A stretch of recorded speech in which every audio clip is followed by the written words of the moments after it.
نبی کریم صلی اللہ علیہ وآلہ وسلم کا گزر ایک عورت پر ہوا جو قبر پر بیٹھی رو رہی تھی۔ آپ صلی اللہ علیہ وآلہ وسلم نے فرمایا کہ اللہ سے ڈر اور صبر کر۔ وہ بولی جاؤ جی پرے ہٹو، یہ مصیبت تم پر پڑی ہوتی تو پتہ چلتا۔ وہ آپ صلی اللہ علیہ وآلہ وسلم کو پہچان نہ سکی تھی۔ پھر جب لوگوں نے اسے بتایا کہ یہ نبی کریم صلی اللہ علیہ وآلہ وسلم تھے تو اب وہ گھبرا کر آن حضرت صلی اللہ علیہ وآلہ وسلم کے دروازے پر پہنچی۔ وہاں اسے کوئی دربان نہ ملا۔ پھر اس نے کہا کہ میں آپ کو پہچان نہ سکی تھی، معاف فرمائیے۔ تو آپ صلی اللہ علیہ وآلہ وسلم نے فرمایا کہ صبر تو جب صدمہ شروع ہو اس وقت کرنا چاہیے، اب کیا ہوتا ہے؟ انصار کے کچھ لوگوں نے رسول اللہ صلی اللہ علیہ وآلہ وسلم سے سوال کیا تو آپ نے انہیں دیا۔ پھر انہوں نے سوال کیا اور آپ صلی اللہ علیہ وآلہ وسلم نے پھر دیا، یہاں تک کہ جو مال آپ کے پاس تھا اب وہ ختم ہو گیا۔ پھر آپ صلی اللہ علیہ وآلہ وسلم نے فرمایا کہ اگر میرے پاس جو مال و دولت ہو تو میں اسے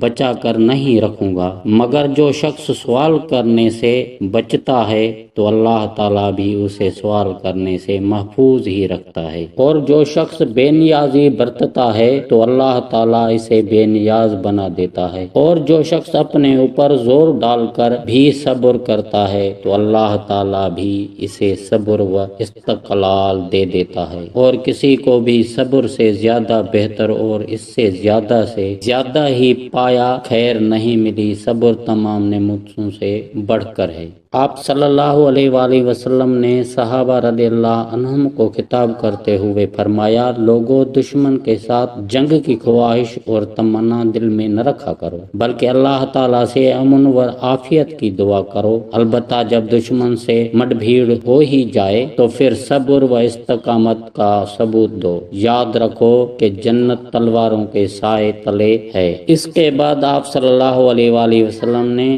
یوں دعا کی، اے اللہ کتاب کے نازل کرنے والے، بادل بھیجنے والے، احزاب دشمن کے دستوں کو شکست دینے والے، انہیں شکست دے اور ان کے مقابلے میں ہماری مدد کر۔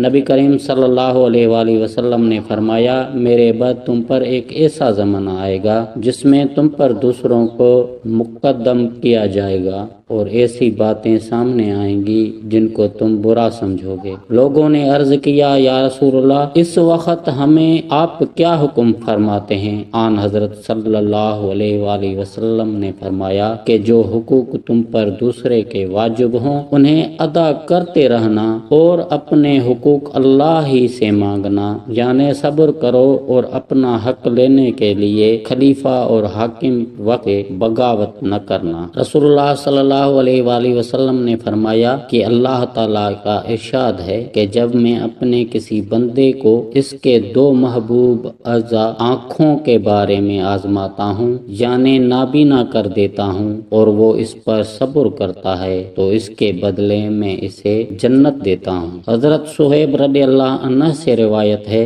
کہا رسول اللہ صلی اللہ علیہ وآلہ وسلم نے فرمایا، مومن کا معاملہ عجیب ہے، اس کا ہر معاملہ اس کے لیے بھلائی کا ہے، اور یہ بات مومن کے سوا کسی اور کو میسر نہیں۔ اسے خوش اور خوشحالی ملے تو شکر کرتا ہے اور یہ اس کے لیے اچھا ہوتا ہے، اور اگر کوئی اسے نقصان پہنچے تو اللہ کی رضا کے لیے صبر کرتا ہے، یہ بھی اس کے لیے بھلائی ہوتی ہے۔